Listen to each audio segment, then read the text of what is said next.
Chapter 21, the furnace of the Civil War. So we see things are going to heat up in this chapter. And this is the 4 years of the Civil War, 1861 to 1865. And like I mentioned before, we're going to be going more into the battles in this chapter. So the intro tells us, reminds us, that in April of 1861, Lincoln calls 75,000 troops into being. He asks for volunteers. So he's calling for 75,000 volunteers with his thought that they would serve maybe 90 days. So Lincoln's not thinking this is going to be a long war. He's thinking this is going to be over and done with in 90 days. Okay? And remember, at the beginning, he wasn't really in it to end slavery necessarily, right? He was trying to preserve the Union.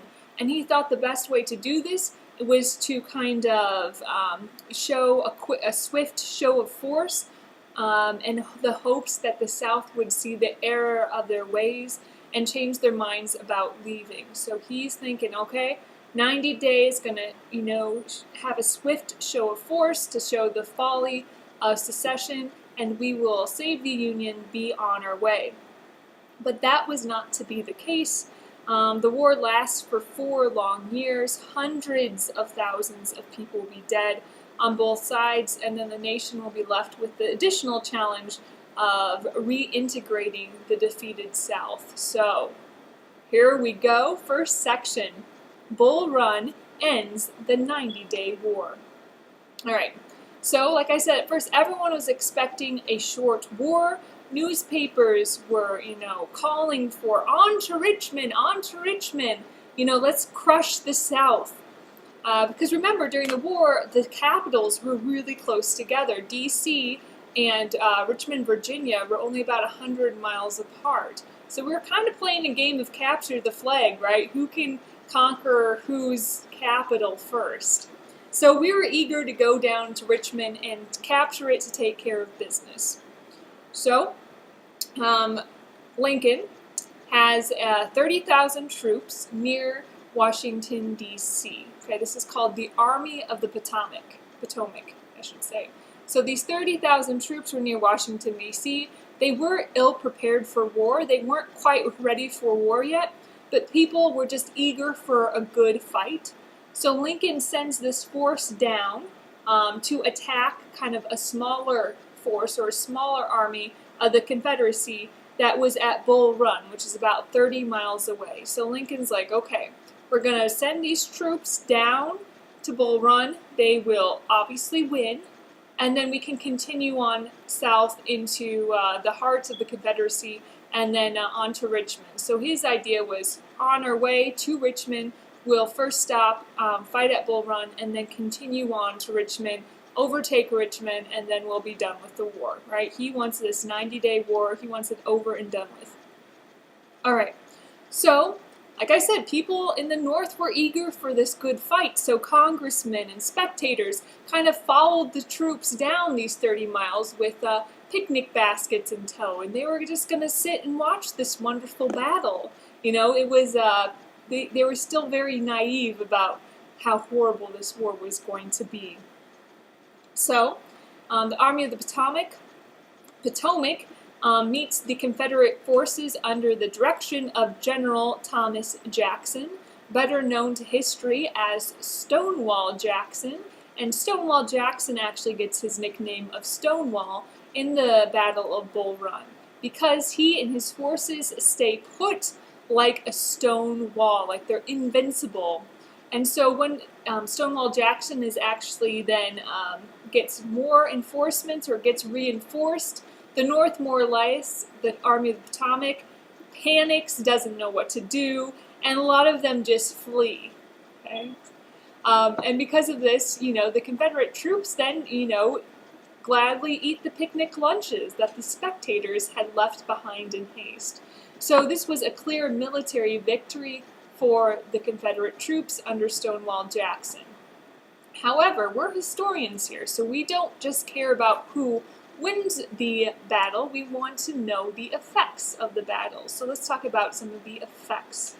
All right, so while it was a victory for the South, that victory was probably actually a bad thing for the South, and here is why. Okay, so the South already had this kind of inflated idea of who they were, this kind of over self-confidence. They felt that they were invincible. So winning this battle really kind of strengthened the South's feeling that they were invincible. And because of that, a lot of the soldiers who had already volunteered in the South for the Confederate Army, they thought, this is going to be a piece of cake. A lot of them deserted or left the Army.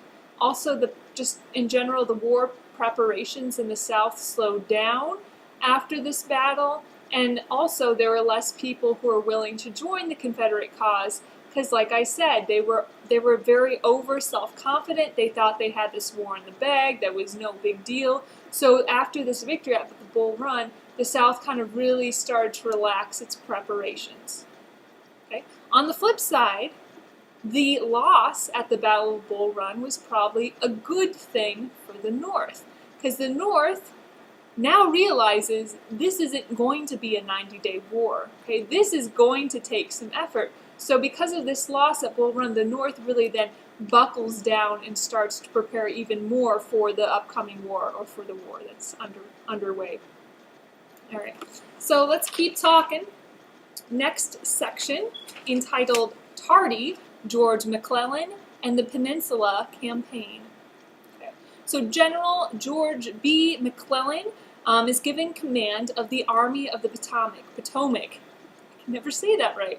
And that's kind of the largest Union force that's near D.C. So McClellan is kind of given the biggest chunk of soldiers in the North, the Army of the Potomac, and he really is good on paper, right? McClellan has all the credentials you would want for an awesome general. He's 34, still young. He's a West Point grad. He had fought in the Mexican-American War, and he was kind of considered to be a young Napoleon, kind of this rising military star. And he was kind of like a mixed bag, right? He was really organized. He was like an excellent drill master. The men just loved him.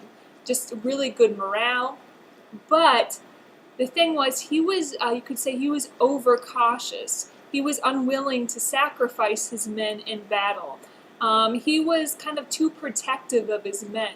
Because in war, people are going to die, and McClellan was too protective or overprotective, overcautious, and we'll see that is actually a big flaw for a general.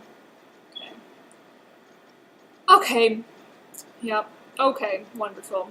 So, McClellan is given control of this giant army in D.C., and he's given the task of, hey, get this army into shape, and then go and get me Richmond. Okay, Lincoln wants to go and attack Richmond. So McClellan is supposed to, kind of get his ducks in a row and then go and attack Richmond. Well, McClellan, being a perfectionist, isn't willing to budge out of D.C. until he feels that everything is perfect, that everyone is good to go.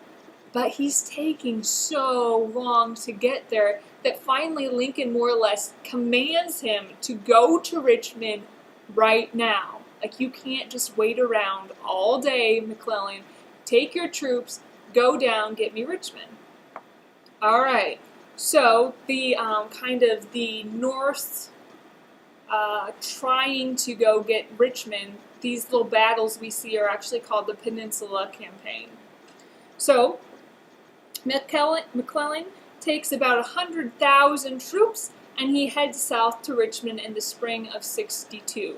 So he decides to take a water route, so he actually goes, over to the coast, and then his troops are actually kind of floated down. They land, and then they're going to invade west into Richmond. So they float down first, kind of take the waterway, and then they're going to head west into Virginia and attack Richmond. So they get onto shore, and he spends about a month overtaking the town, or overtaking Yorktown. So he's still taking his time. So he gets off, he's headed west into Virginia to attack Richmond, but he spends about a month just overtaking one town of Yorktown. And then finally he's, setting his sights on Richmond. Okay? So as he approaches Richmond, Of course, the South doesn't want them to overtake their capital, so Robert E. Lee attacks McClellan and his troops in a battle called the 7 Days Battle. That lasts 7 days. And that really, Lee pushes McClellan back to the sea. And the Union forces more or less abandon their campaign to overtake Richmond. And while the 7 Days Battle, I mean, there's about 20,000 Confederate losses and only 10,000 Union losses, so you could say the 7 Days Battle was a victory for the North. It really wasn't, because it was McClellan just kind of taking his time, he should have really pursued Richmond. We really could have taken Richmond, but McClellan kind of overcautious, doesn't have enough gusto behind him. So McClellan, after this Peninsula campaign, after the victory, you could say, of the 7 Days Battle, McClellan is actually removed by Lincoln. Okay, so let's talk about this. What if, we love what ifs in history, so what if McClellan had been successful, as he ought to have been, and actually pushed forward, despite sacrificing his men, and taken Richmond? What would have been the effect? Well, since it was so early on in the war, we probably would have allowed the South to keep slavery, okay? But by Lee winning and extending the war and making the North continue to fight almost until the South was completely destroyed, Lincoln kind of figured, you could say, that they can't expect to fight us for years, and then once they're defeated, to come back as if nothing had happened. So you can kind of see that now in Lincoln's mindset, because we didn't get Richmond, because they're going to make us fight, the South is going to draw this out over a long period of time. Once we actually do win, once we actually do destroy the South more or less, Lincoln's saying you can't expect the North to be just like, oh, come on back in, keep slavery. That's not going to happen. So actually, after the failure of the Peninsula Campaign to get Richmond, Lincoln starts kind of changing the direction of the war. He starts saying that now maybe it should be about slavery. Maybe we can get rid of slavery because of this war. So he starts to draft the Emancipation Proclamation, which will actually start the process of freeing slaves after this battle. Okay, let's keep going. So same section, I guess. So after the failed invasion of Richmond, we are now prepared for total war. Okay, so here's our military plan. It has 6 steps. Here's how we're going to win the war. First, we're going to set up a blockade of the South. Okay? So making sure, kind of cutting off the supply sources to the South, making sure they can't export cotton, making sure they can't import goods from foreign countries. So we're going to set up that blockade of the South. Another thing we're going to do is we're going to free the slaves in the rebellious southern states in the hopes to undermine their economy. We're going to gain control of the Mississippi River, thus kind of dividing the South into east and west chunks. 4, we're going to send troops through Georgia and the Carolinas and cause some serious damage. 5, we're going to capture Richmond. We're going to do it. And then 6, we're going to engage the South's main armies, their main troops, and just, crush them, grind them into submission. So this is our game plan, okay? After we fail to capture Richmond in this Peninsula campaign, we're even buckling down even more, and we're realizing that, the South, if we win this war, there's no way we're going to let them keep their slaves. All right, next section, C. The war at sea. How appropriate. Anyway. So, like we said, one of our game plans was to set up a blockade of the South. So this is something that actually happens quite gradually because the North's Navy isn't that, hot right away, okay? Our Navy consisted of, yes, warships, but also some ferry boats, some yachts, kind of a ragtag effort there.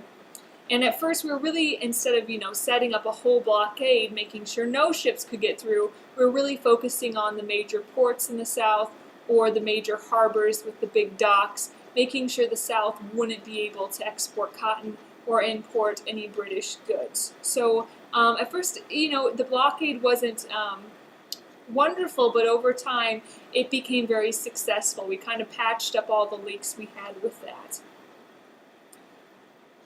All right. Okay, and like I mentioned before, Britain, being kind of the king of the sea, could have easily broken through the blockade if they had wanted to, but they really didn't want to tick the North off anymore. So in case we might decide to go to war with them after the Civil War. Okay, so Britain didn't want to tick off the North, so they really let the blockade be, although it wasn't fantastic by any means.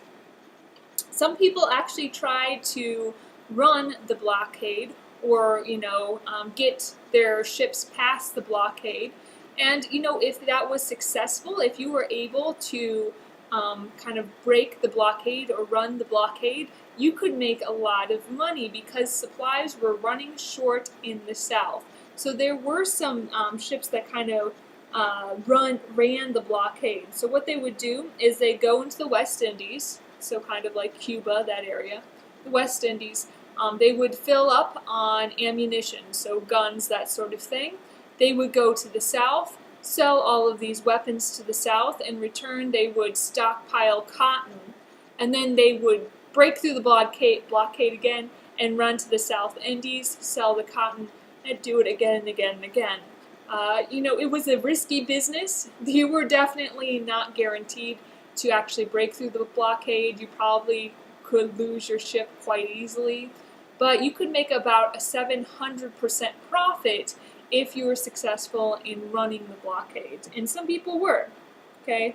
But over time, the blockade kind of tightened, and really those runners or those ships that tried to get past them just stopped because the North's blockade became a lot more successful. So while we're talking about the war at sea, we do have to talk about some warships, okay? So the Merrimack is a warship that the South kind of threw together. So they took a wooden warship, and they more or less were like tacking on like railroad like irons or rails onto the side, kind of like souping up this warship. So the Merrimack was an ironclad, meaning it had iron on the outside. It was very successful against wooden ships, clearly, because if you had iron on the outside of your ship, you could very easily defeat a non-protected or just a wooden ship. So in a kind of response to the South's Merrimack, the North built an ironclad ship of their own called the Monitor.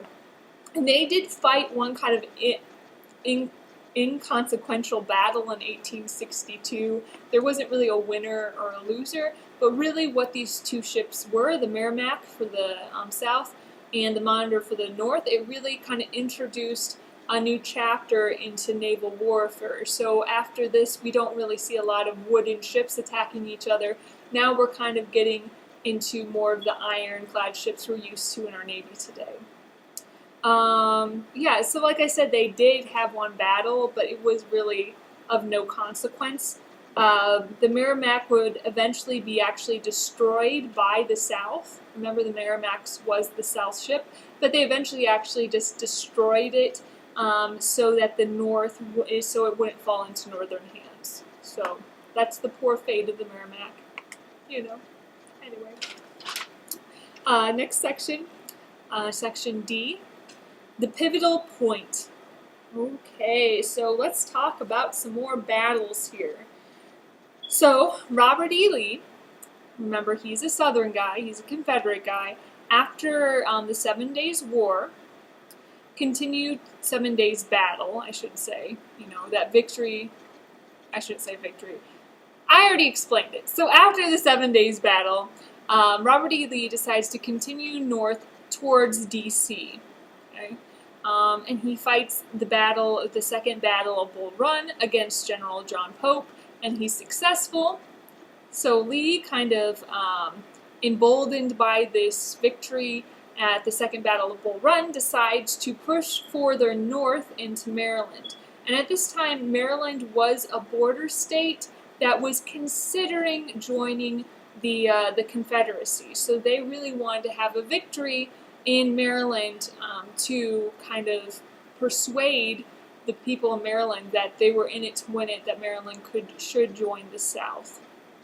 Okay. Of course, this doesn't work because when the Southern troops show up into Maryland, they're completely undersupplied. You know, a lot of them didn't have shoes, a lot of them didn't have hats, a lot of them didn't have blankets, so they looked really kind of like a ragtag army. So, you know, their presence more or less made Maryland think twice about entering the Confederacy.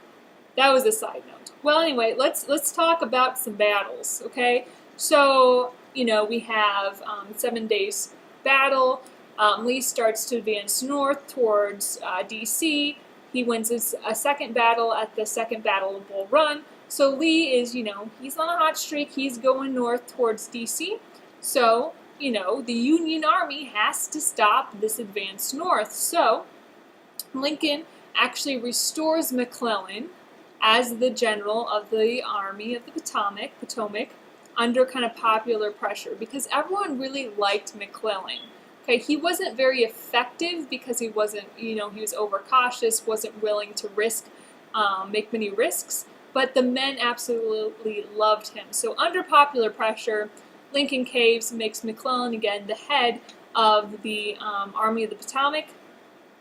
So anyway, so what we're doing is we're working our way into this Battle of Antietam, just so you know. So what happens is kind of through a happy coincidence, the Union forces actually find the Lee's battle plans or the South's battle plans because these two soldiers kind of found the plans literally wrapped around a pack of 3 cigars.